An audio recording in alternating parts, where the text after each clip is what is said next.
You can't balance the West with Islam. It's impossible.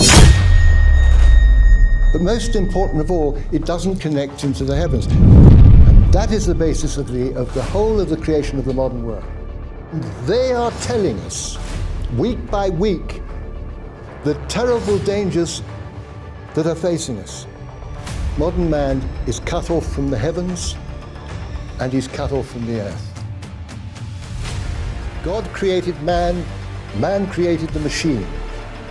It is a mirror to what we are, what we have become. I have no idea what's going to happen. It's his show. We're just players.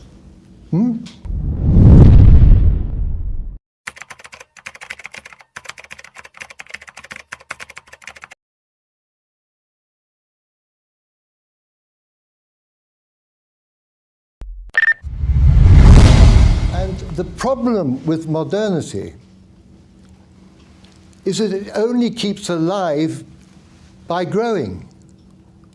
It has to grow in order to remain alive. And the growth is so immense. I mean, look at the University of Cambridge. It's having to create new departments all the time in the sciences to keep that process of development continuing. There is no question of these stopping what's happening. Because if you stop it, which you can't, it collapses. Our world collapses. Our modern world, which I call in the book a cult, because a cult is something which doesn't connect into heaven and doesn't connect onto the earth. It's like a world which is, this whole mechanical world is a kind of dream that has come out of the rational mind. And it doesn't make any sense, because it doesn't connect into nature, as we see, but most important of all, it doesn't connect into the heavens. There's a beautiful statement, which I quote in the book, of the wonderful Catholic historian, Christopher Dawson, said back in the 1930s. He said, modernity, this world that we're creating, modern man is cut off from the heavens and he's cut off from the earth. He's in this kind of in-between world of his own creation. So it's not something that I even contemplate. What I do see is two things happening in Cambridge. And I'm just looking at what's taking place. One is that there are whole groups of scientists, half the research scientists, are dealing with the problems that have been created by the unintended consequences. In medicine, in terms of global warming, you've got the Antarctic Survey, and they're all dealing with the problems. They're trying to solve the problems that have emerged, which are immense. And they are telling us, week by week, the terrible dangers that are facing us. Every week there's something new in medicine or in genetics or in any, all the different areas. And they're telling us this. And they've set up in Cambridge the Centre for the Study of Existential Risks. The other side of the research endeavour is to go deeper and deeper into matter to produce the next generation of unintended consequences. And these are going to be of a level which is going to make the atom bomb appear quite cuddly. So this is what I see. In terms of a solution, I wasn't intending in the book to even think of that. I was just observing the fact that these two things are happening. But also, what is very interesting is there is a movement of the scientists which is away from the abyss, trying to draw back from it in many areas.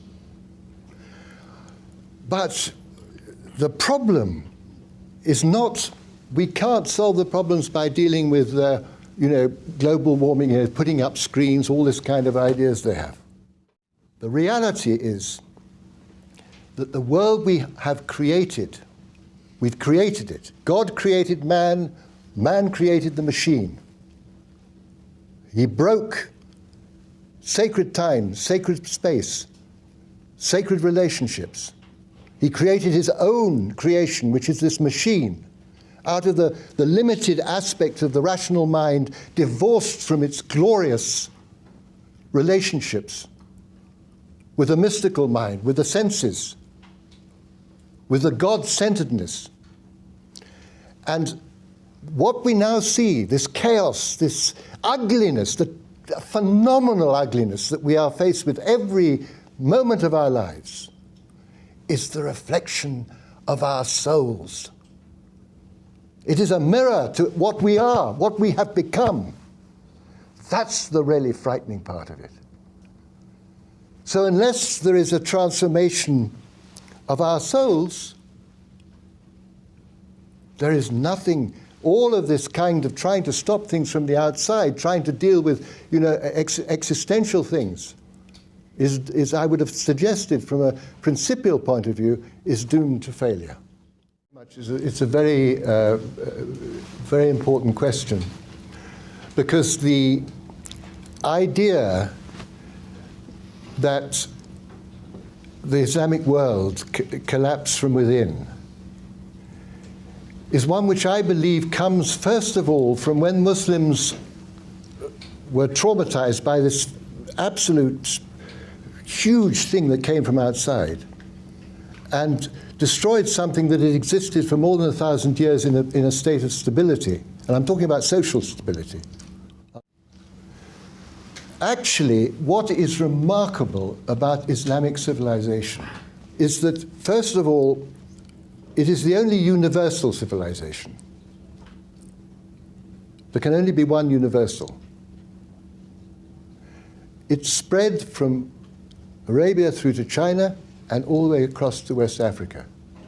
And it embodied all the different peoples and nations. And unlike, say, the Roman civilization or the Chinese civilization, which was utterly dependent upon the dynasty, when the Chinese emperor fell, it was chaos until it was reinstated, and the state was its. When the Roman Empire fell, it all fell. That world fell. With Islam, dynasties came and went, hundreds of them, because the relationship, the whole structure of Islamic civilization was not dependent upon the dynasty. The dynasty had a role to play,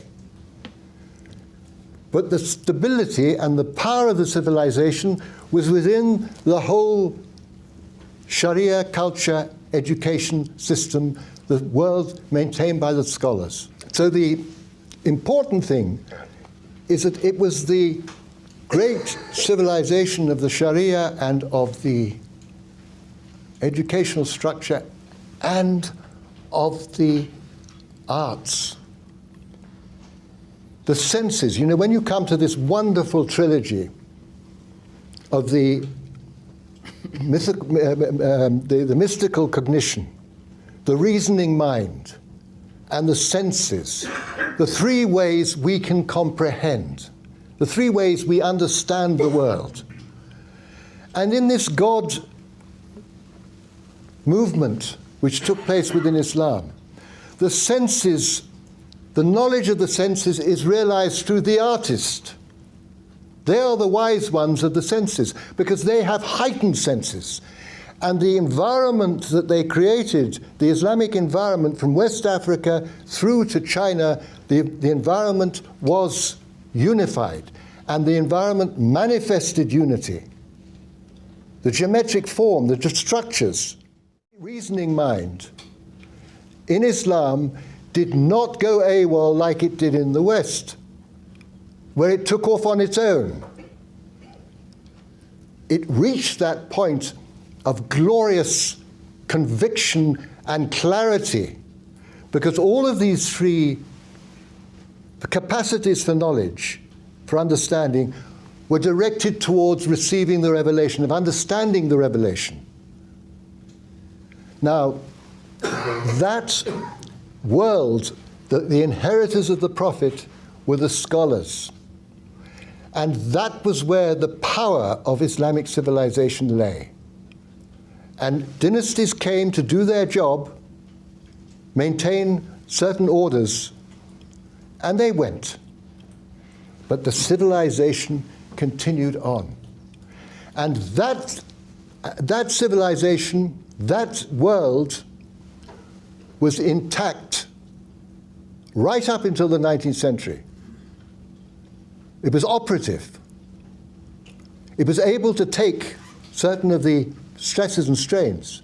But when the Industrial Revolution happened and when the whole development in Europe took place and when Europe descended into the world of the chthonic principle of going deep into matter, of releasing powers, of developing powers which were beyond anything that you could develop if you were maintaining mizan,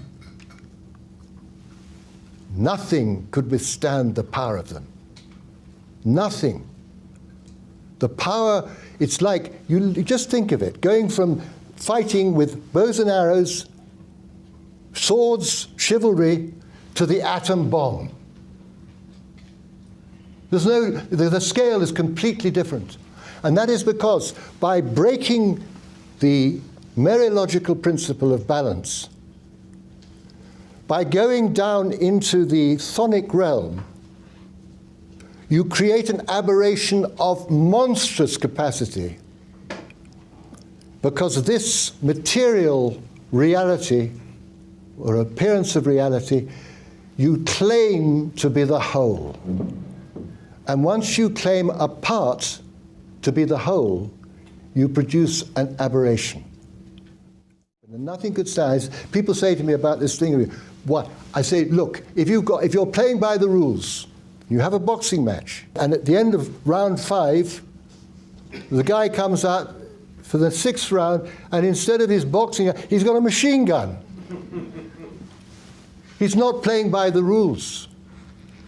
And that is the important. So this mereological principle, which is the part can contain, the whole can contain the parts, but the part cannot contain the whole. And immediately the part claims to contain the whole, you get an aberration. And that is the basis of the whole of the creation of the modern world.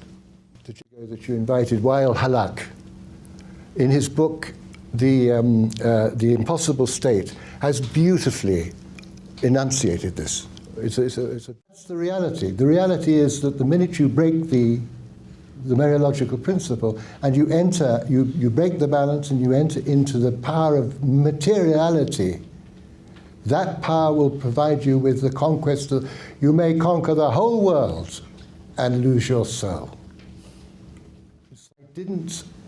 What I tried to do in this book was not actually to predict the future or to actually put up any solutions about what you should do in the future. My concern was simply a matter of clarity. If we don't understand the nature of what modernity is, and if we do not understand what Islamic civilization was, we are living in a fog. This is how we've been living. We're in a state of contradiction. The continuous contradiction of our lives. I have no idea what's going to happen. It's his show. We're just players. That we are facing a crisis which is unique. Humanity has never faced anything like this before. And it is ever present. And it is eating into all our lives. It's going into our families. It's eating into the world of our children. Our children are worried. Our children are having mental problems. This is appalling. Childhood should never have been like this. So you can't balance the West with Islam. It's impossible. These two worlds have two completely different dynamics.